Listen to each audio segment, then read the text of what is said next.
Boys and girls, children of all ages, ESPN San Antonio proudly brings to you the best show in the world.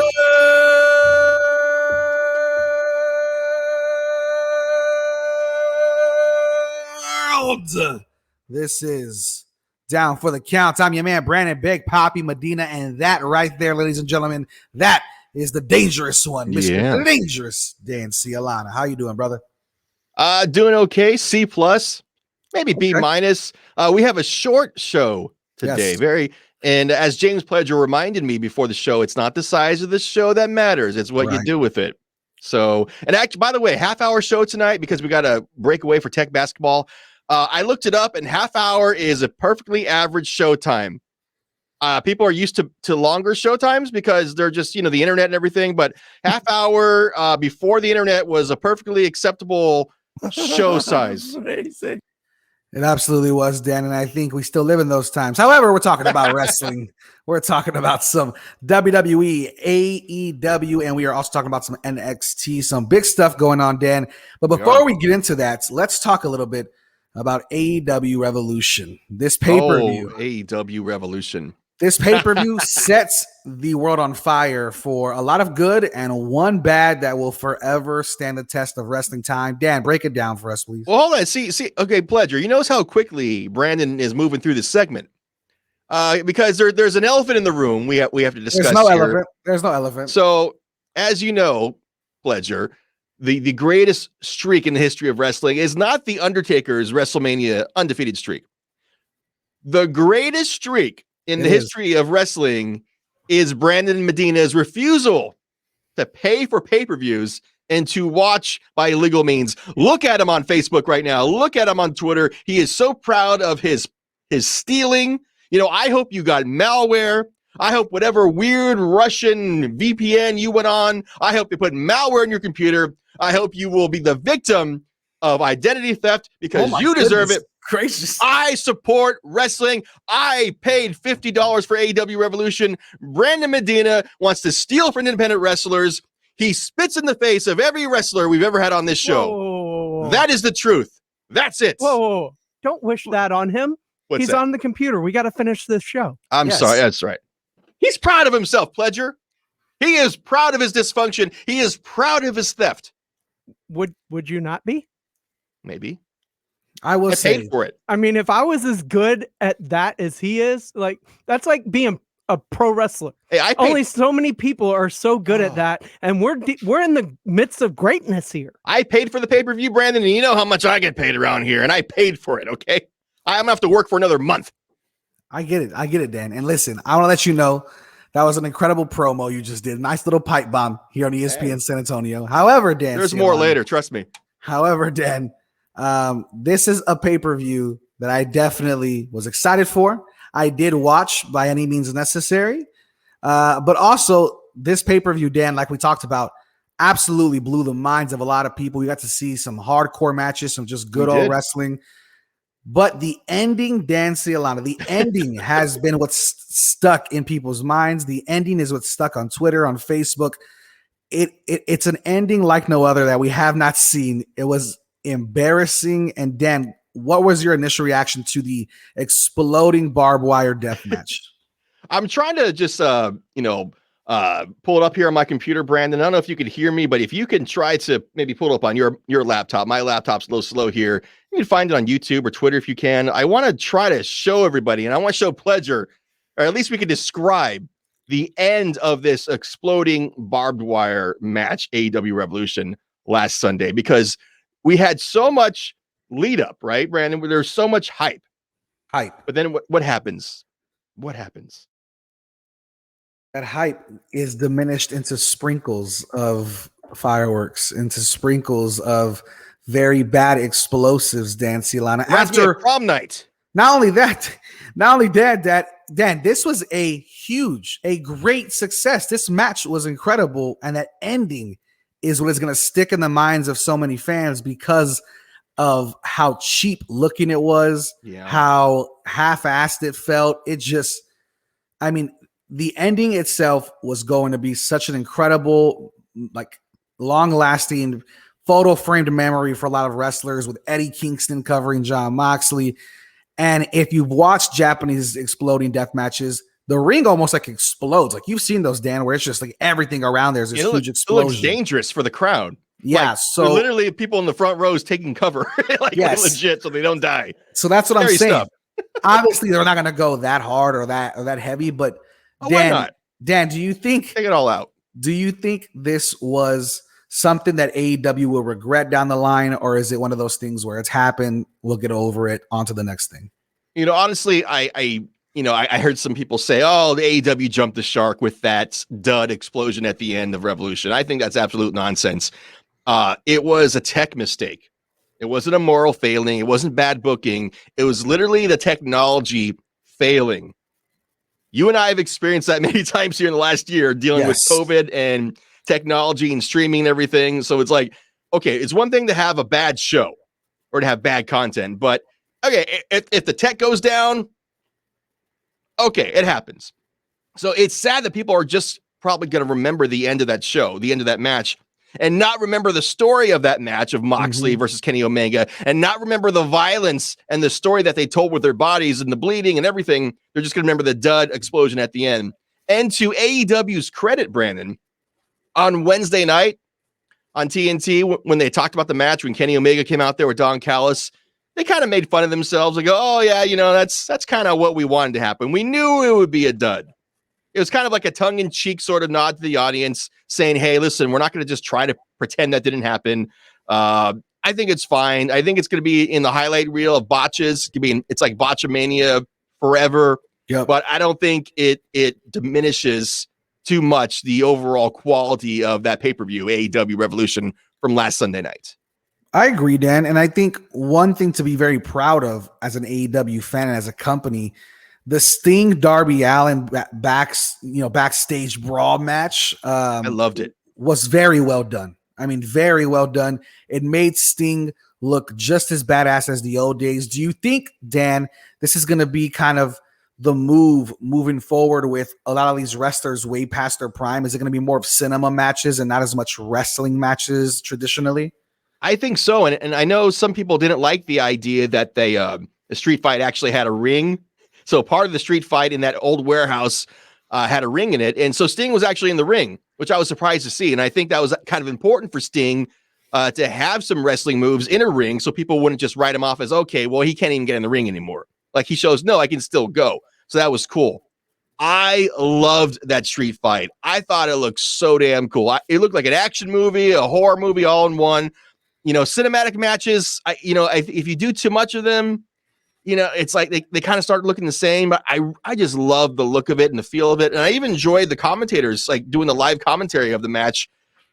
We haven't really seen that recently in wrestling. So the street fight, I absolutely loved it. I wasn't really expecting much. Maybe that's why I liked it so much, but I thought that was my favorite part of the show, honestly.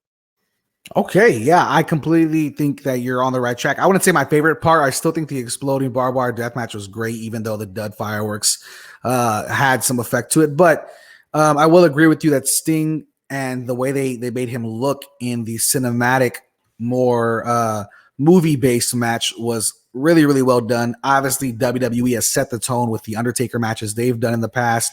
I'm a big fan, but one thing I want to get your biggest reaction to, Dan Cialana, before we go to break. This is a huge one, okay? Yes. AEW is pushing for like the past 2 weeks about, hey, we're going to have a Hall of Fame worthy talent. Hall of Fame worthy talent, Dan Cialana. So we are, as wrestling fans, our minds are racing. We're trying to figure things out. We saw a lot of CM Punks online, a lot of Kurt Angle stuff online. Lesnar. How surprised were you to find out that the one and only Christian Cage, aka Christian from Edge and Christian, makes the jump to AEW after just a month and a half ago being in the Royal Rumble? Yeah, I'm happy for Christian. He was one of the names that I was seeing kind of, thrown around as one of the, mystery signees for AEW Revolution. And honestly, I was underwhelmed. I was kind of preparing myself to be underwhelmed. And I think Paul White actually really botched the announcement. Like, a few days before, he said, okay, remember Paul White came out there and said, hey, I have the biggest scoop ever. Yeah. And so but then he goes, no, he says, someone's going to be joining us. And he says, it's not who you think, which was terrible. Let us think it's who we think. I think he wanted everyone to know, okay, it's not going to be Brock Lesnar, but I thought that was just just let people's minds go wild. Let them think it's Lesnar. Yeah. Maybe they were trying to set expectations. I don't know, but I'm happy for Christian Cage. I'm glad for anyone who has a wrestling job in a prominent, company, but I thought it was underwhelming. I would have rather seen Christian just come out kind of as a surprise, unannounced, or just sort of like get involved in a match or just be signed and announced. I thought if you're going to hype it up like that, it should be someone with more prestige than Christian Cage. No offense to Christian, but I don't think Christian puts butts in seats. I will 100% disagree. I think Christian is an absolute superstar.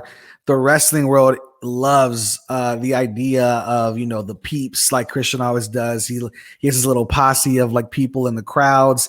He's somebody that is a great heel, is a great baby face. Obviously, I think it fit the bill of Hall of Fame worthy, but I agree with you. They probably set it up with really high expectations, and then they bring it down quickly by saying it's not who you think. Like you said, we're wrestling fans. Our minds get to wander. Let us wander. Let us go crazy, because that's why we love the world of sports entertainment. It's free. It's like you can't get in trouble for if people almost decide. If people think, oh, maybe it is Brock Lesnar. If you don't say Brock Lesnar, you're not going to get sued by Brock Lesnar for like giving people telepathic thoughts. You know what I mean? So it's like they should have been like, hey, let your mind go wild. Anyway, two more people are going to go wild. You and I, Brandon. I'm Dangerous Dan Cialani. He is Brandon Big Poppy Medina. This is your wrestling show, Down for the Counts, on 1250 ESPN San Antonio, 94.5 FM, and on the go at ESPNSA.com/wrestling. He was successful in just using his mouth to get the man off. 2 chocolate chip muffins coming in. Thank you. Indeed knows unexpected growth can stretch your business thin. Hey, can someone get that? Like at Claire's Cafe. To satisfy demand for takeout, she needs to get started hiring right away. I need Indeed. Indeed you do. And the moment you sponsor a job on Indeed, you get a short list of quality candidates from our resume database. Visit Indeed.com/credit and get a $75 credit for your first sponsored job post. Terms and conditions apply. The thing about the Home and Auto Bundle from Progressive is that by now you've heard a lot of ads about the Home and Auto Bundle from Progressive. We don't even need the words the Home and Auto Bundle anymore to tell you that you could save big with the ring-tailed lemur from Progressive, or that every hot peach cobbler comes with round-the-clock service and protection. And that's the thing about the goat with magic powers. You've heard a lot of ads about the sushi in Vancouver. See how much you could save with the Home and Auto with the Shaman in the Jungle from Progressive. Progressive Casualty Insurance Company, affiliates, and other insurers. Bundle discount not available in all states or situations. You know what makes every diamond unique and special are its 4 C's: cut, clarity, color, and carat weight. But do you know what makes Diamonds Direct special and unique? It's our own 4 C's. The first C, concept. Diamonds Direct has revolutionized jewelry shopping by eliminating middleman markups and giving you direct access to the world's finest diamonds straight from the diamond cutters.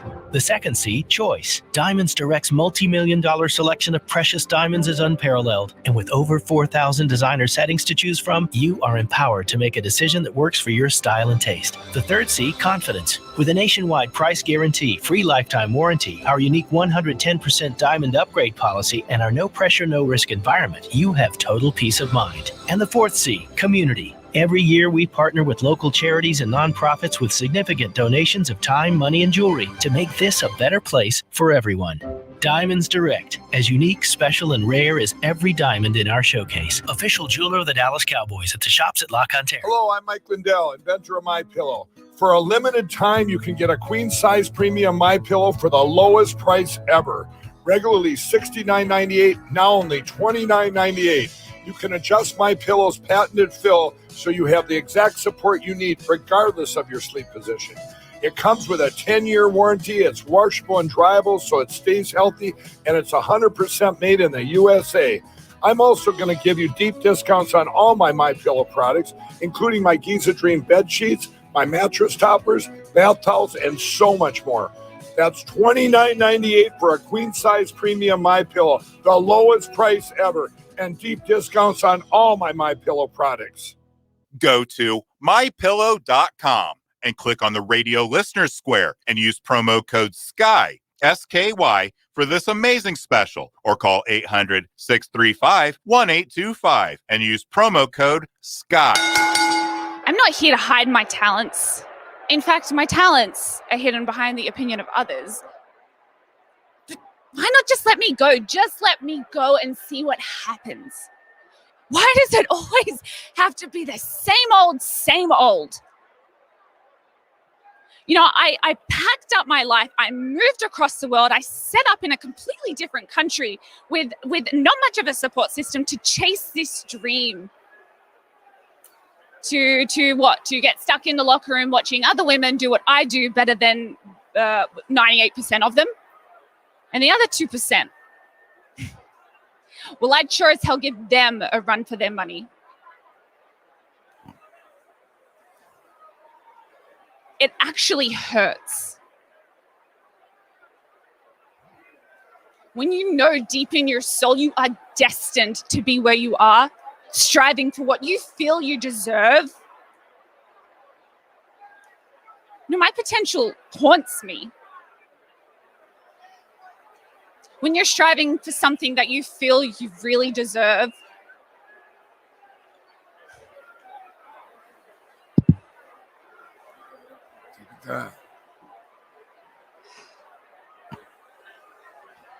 this is where I'm meant to be. And my patience has been running thin for quite some time. So stop wasting my time and give me Asuka. That was from Raw Talk Monday nights. Peyton Royce, Brandon, formerly of the Iconics, now a singles competitor. She wants her opportunity. She wants Asuka, Brandon. Okay. I guess this is going to be the biggest failure of WWE's press that we've seen. I don't trust in Peyton Royce to be a great wrestler. I do think she has a great personality, but against Asuka, Dan, don't you think we're skipping some steps there? Well, maybe she just knows that it's her time. She's tired of waiting. See that promo? You see, I know that was a long clip. We usually don't play clips that long coming back, but it's actually even longer, but I cut some out of it. But that was from Raw Talk, and on Raw Talk, the wrestlers seem to have more of a leeway to kind of really give more of themselves. And I am convinced, maybe you think I'm a mark. I know you always think I'm a mark, and I can't tell what's entertainment and what's real. But I truly believe that was Peyton Royce. You're a mark. The character, excuse me. Peyton Royce, the character and the person. She wants the opportunity. She was already upset, legitimately upset that they broke up the Iconics. And now she wants an opportunity. She's like, okay, you're going to make me a single star? Make me a single star. And she's putting it out there. The worst they can say is no. And everybody can relate to that. Everybody's been in a situation, whether it's a relationship or a job situation, where you feel you're not getting what you deserve. You're not getting the opportunities that you feel like you're just being put in a box. Everybody's been there. They can relate, Brandon. They can relate. You're right. You're right. It. I think she has a lot more potential than most there in backstage and in the locker room. But Dan, we've talked about it on this show. You're a huge Day One Iconics fan, right? I am. That was your team. Do you really think she can survive with the longevity of these other Divas champions and the other women's champions without Billie Kay by her side? Do you think as a singles competitor, she can stand alone? So you believe she can become a contender is what you're saying? If given the opportunity, if given the real opportunity. Look at the Bella Twins when they first came out. Oh my gosh, you guys were on a reality TV show. You're a joke. And and same thing about the Bella Twins. You need each other. You need that twin magic. You can't do it on your own. But now people look at Nikki Bella and Brie Bella as legends. Peyton Royce is not there yet, but she has the potential. And it's not even about Peyton, Brandon. It's about letting these other wrestlers just give their personality, not having Vince McMahon hand them a script. Here, memorize this script. And remember your lines, repeat your lines. They got to. That's Peyton Royce saying, "Just let me go. Stop giving me scripts, Vince McMahon. Just let me go. Let me do what you hired me to do. Let me be the wrestler and performer that I know I can be once you take the shackles off of me." So it's not just about Peyton Royce. It's about everybody on the WWE roster, and everybody can relate, no matter where you are in life. Dan Cialana just dropping pipe bombs right now. This is incredible to see. I will say, I appreciate how passionate you are for somebody like her who you followed for so long, trusted to find her own way. This would be huge. But again, I have to go back. Obviously, they're known right now as the Iconics of old, right? The ones that we used to watch that were champions, that have been incredible and were split up recently. My thing is, if she goes on and becomes a superstar, where does that leave Billie Kay? Is Billie Kay the R-Truth of the women's division? Or what is Billie Kay going to be doing then? Yeah, it's the same thing with Billie Kay. It's like, if they're going to split up the Iconics, they need to give Billie Kay something better to do than give people resumes. You know what I mean? Like, and I mean, it's entertaining for a few minutes, but they got to just either bring them back together or let them actually be stars, because you obviously broke them up so that they could become stars. So both Billie Kay and Peyton Royce deserve better than WWE is giving them. There you go. However, one thing we do need to get into about WWE, and that is the NXT brand. Obviously, Dan Cialana, we just went from talking about Peyton Royce and the Iconics, a tag team champions of their own. They were tag team champions for a while there. Obviously, that leads everybody to believe NXT was going to be deserving of some women's tag team championships, and they finally get that opportunity.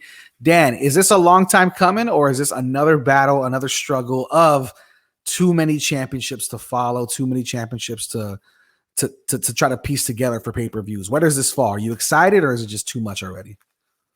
It's kind of too much. You know me, in terms of belts, championships, I think the more you have, the more championships that are around that you have to worry about, the more diluted the specialness becomes of the championship. You know what I mean? It's like, well, you know, I come from an era when there was just one champion. There was an Intercontinental champion, and there's a tag team champion. Yeah. So it's like, okay, but you're the NXT Women's Champion, but you're the NXT Women's European UK transitional champion. It's a little bit too much. I don't understand any of it. I'm currently the 24/7 champ. James Pledger, did you know that? I had no idea. Wow, Dan, he beat Bad Bunny. James Pledger and Bad Bunny need to fight at WrestleMania. That's what I'm talking about. I think so. I'm all for it. But I'll buy a ticket for that. I agree with you. I think it does water down the championship title picture. It does water down the women's tag team wrestling a little bit, just because I feel none of them are legit tag teams. The Iconics, you can see, are tag teams. A lot of these other women get thrown together, like we've seen on WWE. So there's so many ways to go for the NXT brand. They're doing incredible stuff with the Adam Cole, Finn Balor stuff. Do you think NXT has more talent these days, Dan Cialana, than the days of the past with Charlotte or Sasha Banks or Bayley? Or do you think this is a more watered down product than before? Yeah. Well, we just have a couple minutes left here in our short show tonight for Down for the Count. But I think NXT, just sort of in general, it's kind of lost its luster. Right. It's kind of lost because it used to have sort of like this very kind of cult sort of indie vibe to it. Yep. You know, and I'm sure you had friends. I have wrestling friends who loved NXT but didn't watch the main roster of WWE. But now that NXT is sort of kind of becoming more main roster, it's on cable. And now NXT, unfortunately, will just start, if they're not careful, it's just going to turn into that old ECW. Not the real old ECW, but the WWE knockoff of ECW. It's going to be the B League of WWE. So I think they got to be careful about that. NXT just doesn't do it for me anymore. Like there's nothing wrong. Everybody there is talented. The pay-per-views are solid, but it just doesn't give me that excitement. It just doesn't give me that thrill going up my leg, if you know what I mean. Huh. Blue Chew will fix that right up. But no, yeah, I agree with you. I think NXT definitely has lost its luster. But I guess before we get out of here, I guess my idea of NXT, though, has always been the same. It's a room for improvement. It's a place for growth, a place for, experimenting with different match types and match styles. Do you think because they're on TV, Dan, that makes a huge difference for wrestling fans? Are there different compliance things maybe they have to follow that that they lose that excitement from being just on the WWE network? I think so. I think if you're on TV, it's hard to call yourself a developmental league. It's hard to call NXT developmental if you're on weekly TV. Developmental is where you're supposed to learn and kind of just get used to things, get used to the cameras, get used to the microphone and the mat. Like when I think about developmental, I think about like Reality of Wrestling in Houston, Booker T's outfit out there. That's more developmental. NXT, you can't really call it developmental anymore. So they're going to, and I think people who used to follow NXT in years past, they liked knowing that they were supporting people who were just getting started out. But now it's like, well, NXT, they're stars and good for them, but it just doesn't have that indie sort of feel to it, that specialness to it. And do you believe AEW took that spot where it feels a little bit more special? I think so. I think AEW is the one that really kind of is like the go-to to like support indie wrestlers and giving people that shot. That's what I'm talking about. Well, we love all wrestling, indie, mainstream. Yeah. We love everything. Wrestling is better than your favorite thing. Is that not correct, Nancy Alana? Absolutely. And before we go, Joshua Wilbur on Facebook said that NXT is a place to prosper and be a star before you get stuck in catering by Vince over on the main roster. It's true. What a way. It happens. What a way to take us out. Thank you guys for joining us. This is Down for the Count. I'm your man, Brandon Big Poppy Medina. That is the dangerous one, Mr. The Dangerous Dan Ciolano. We talk every Thursday. It's over already. Yeah, over already. We talk every Thursday at 7. Continue to follow us on Twitter, and we will talk to you guys soon. That's the bottom line, because Down for the Count said so. I'm sure it happens to a lot of shows. Don't be embarrassed. Follow Down for the Count on Twitter at DFTC Podcast. America's Diamond offers